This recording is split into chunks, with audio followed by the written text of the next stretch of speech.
Mga amigo, amiga, hello po. Magandang hapon po sa inyong lahat. Narito na naman po si Tita Amy. Alam nyo ba na hanggang ngayong oras na to ay nasa trabaho pa ako? Alam nyo ba kung anong oras na? Mag-aalas 7 na ng gabi, hindi pa rin nakakauwi si Tita Amy. Nandito pa rin po tayo, nagtatrabaho. Mamaya pa po uwi si Tita Amy ng alas 8:10. Ang labas ko rito alas 8:10. Ayan. Samahan niyo po ako dito. Ayan, magtrabaho po muna tayo ulit. Ayan, pasensya na po kayo. Kay Tita Amy, meron pong trangkaso. Ayan.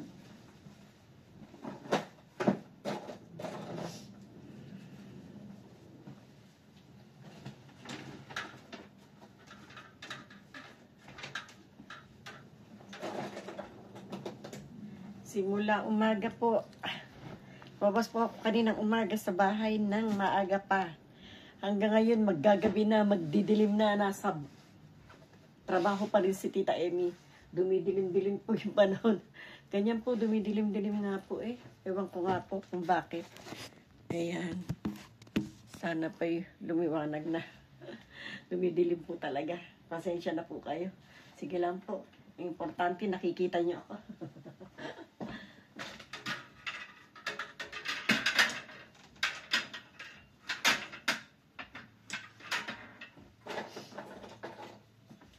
Kayod po tayo para sa kinabukasan.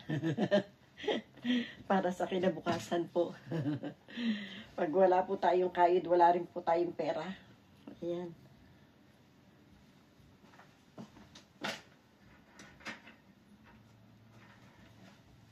Kaya kayod lang, kahit gabi na.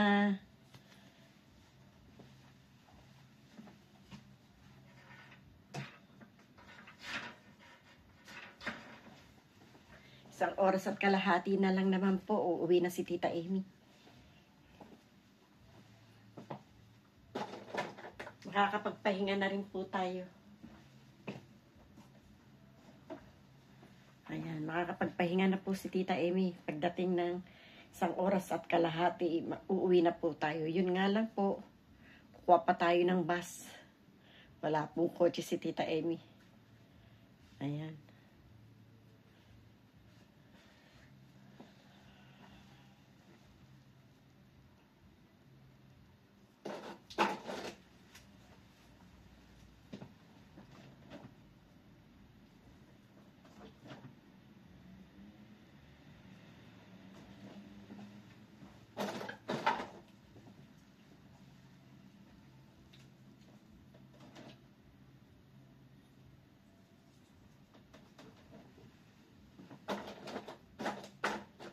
Sabagay, ito na po ang huling ginagawa ko.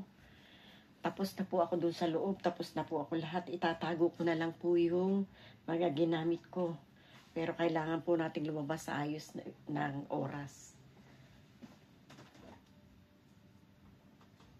Hindi po tayo makakalabas ng maaga. Kasi po, kung ang trabaho ay 4 na oras po talaga.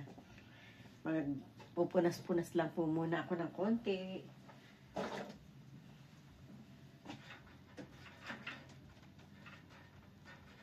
Yung po hindi ko nadaanan nung... Kasi Huwebes at Martes lang ako rito, Martes at Huwebes. Yung hindi po nadaanan ko nung Huwebes, titingnan ko po ngayon. Kasi...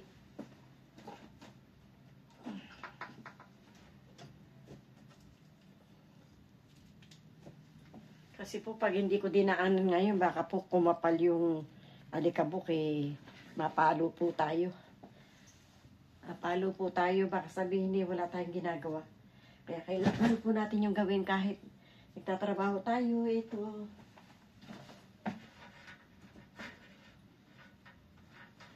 Isinisingit pa rin po ni Tita Amy na makausap ko po kayo. Ayan.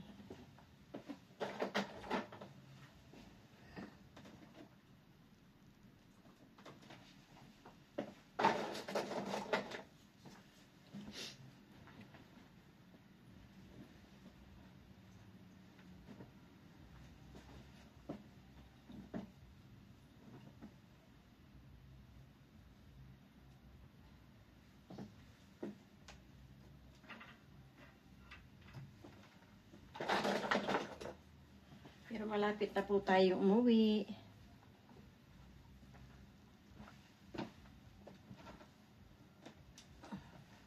Malapit na po umuwi si Tita Amy. Pagpahinga na naman po tayo.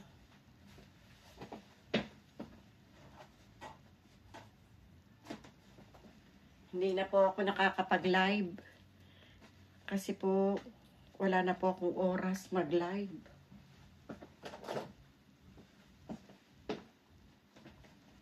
Maaga po kasi akong bumababa kung tas gabi na ako umuwi. Kung gigising po ako na sobrang aga para mag-live, hindi na po ako matutulog.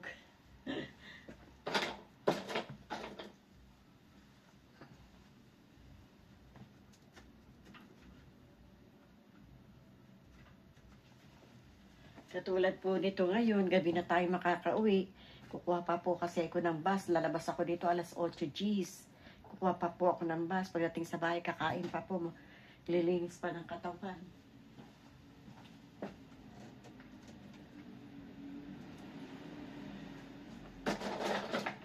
Nakakahiga po tayo mga alas 10 na. Kung gigising po ako ng maaga-maaga, tapos nagtatrabaho ako maghapon, maghihina po ako.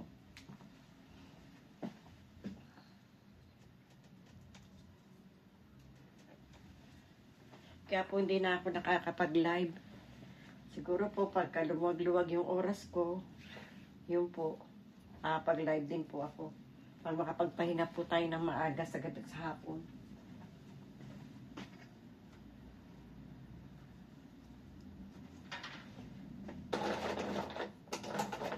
Pero po nung Sabado, gusto ko po sana mag-live ng Sabado ng hapon.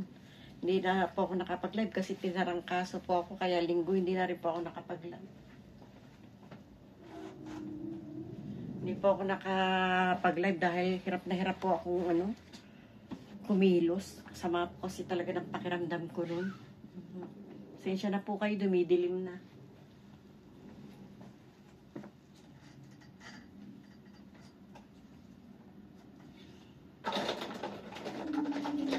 Kaya kahit pagod na pagod po si Tita Amy, pinipilit ko pa rin po makausap kahit paano ko yun.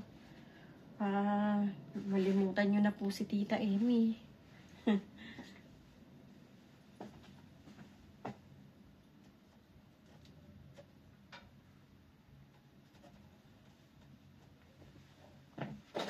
Ito po, salamat po sa pagsama ninyo kay Tita Amy.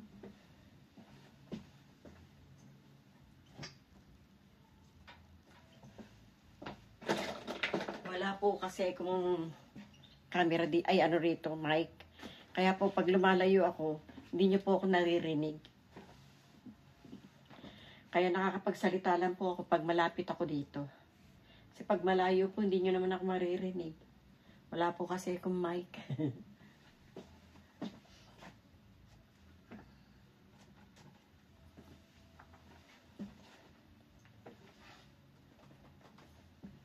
Yung dating ko po, isinalang ko na to.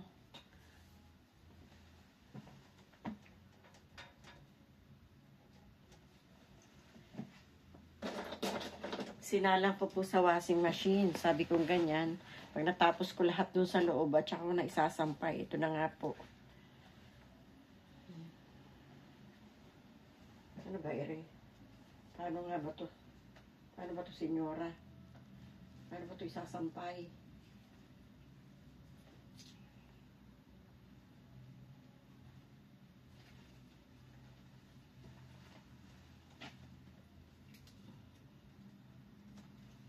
Po alam po paano ko isasampay yun. Sinampay ko na lang po na maayos naman po ang pagkakasampay ko.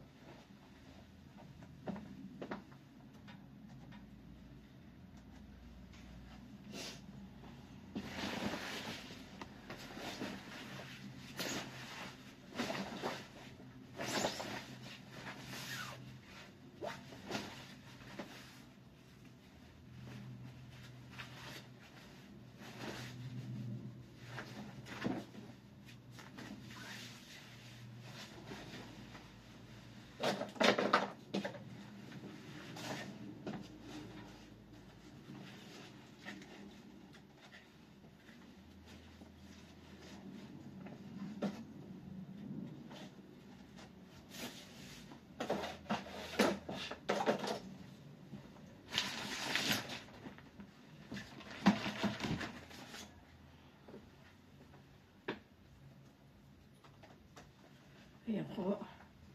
Nakatapos na naman po ako ng isa pa. Kaya ito po, maraming po salamat sa inyong muli. Sa muli ninyong pagsama kay Tita Amy.